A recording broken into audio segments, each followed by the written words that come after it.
Van și astăzi vă voi învăța cum să faceți o fermă automată pe Roblox Skyblox. Aveți nevoie de aceste materiale și de scări și de încă câteva chestii. Bun, haideți să începem. Industrial chest-ul punem aici. Punem aici, pardon.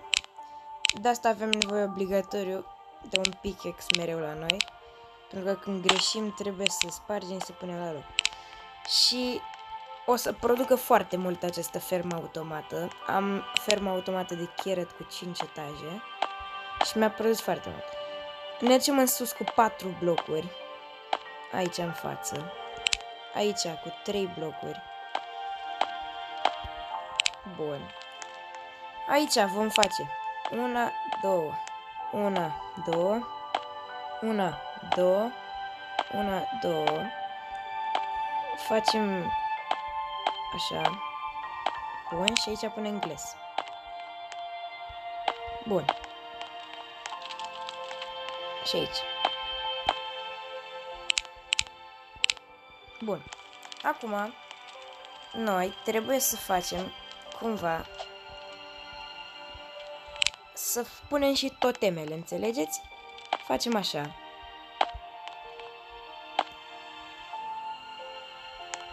Luăm totemele.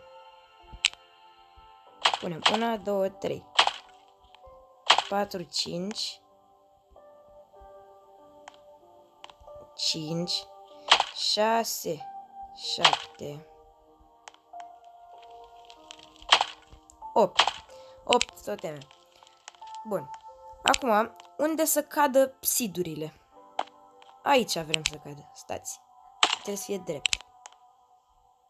Vrem să cadă acolo. Să se ducă în industrial chest. Nu? Așa cred și eu. Uitați, cam așa trebuie să fie. Să fie cu săgeata încoace. Să poate să cadă sidurile pe acolo. Bun. Acum de la blocul acesta. Stați puțin. Să spargem aici. De la blocul acesta din mijloc, acesta de aici. Uitați acesta pe care am pus acum bloc. Ne facem 3 blocuri. 1, 2, 3. 1, 2, 3. 1, 2, 3. 1, 2, 3. Acum construim o scară. Unde se termină aici. Păi atunci aici facem scara. Bun. Luăm și scările.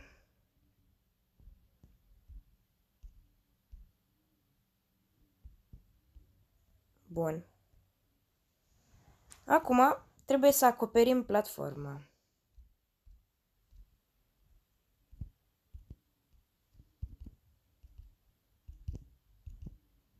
Platforma va ieși destul de mare. Doar că așa, da, chiar pare mică. Dar când vom termina va fi mare. Important este să avem și de asta, pentru că fără ea n-avem cum să punem sidurile. Bun, continuăm. Revin când am completat toată platforma. Foarte important e să faceți aici un mic blocaj, să zic, ca să nu putem să cădem când urcăm scara. Bun. Acum că am completat toată asta, este timpul să o arăm, să o facem ca să putem să punem pe ea grâu, onionul, carrot, ce vrem noi să punem. Dacă facem fabrică de fermă de onion, punem onion. Punem ce toteme avem aici în mijloc. Eu voi pune onion, pentru că fac fabrică de fermă de onion. Bun. Am terminat platforma. Acum este timpul doar să mai punem seed-uri.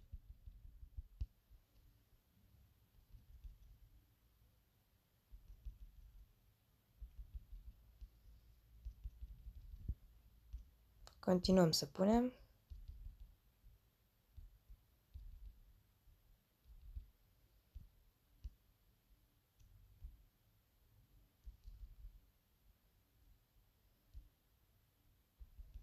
Revin când o să pun. Am pus toate semințele de onion și acum haideți să vedem cum ne ieși, nu? La carrots farmează foarte repede, adică în câteva minute fac sute de carrots.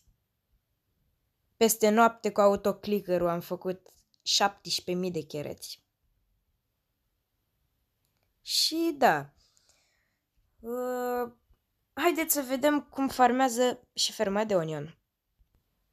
Vedem că au căzut câteva, vedeți? Tot cad în continuare. Ele cresc, le ia totemul și le bag în chest. Vedeți? Sidurile le-am pus eu când am intrat în chest. Nu dă și siduri, stați liniștiți. Uite, și sabia. Și așa farmezi de ăsta infinit. E super value, mi se pare.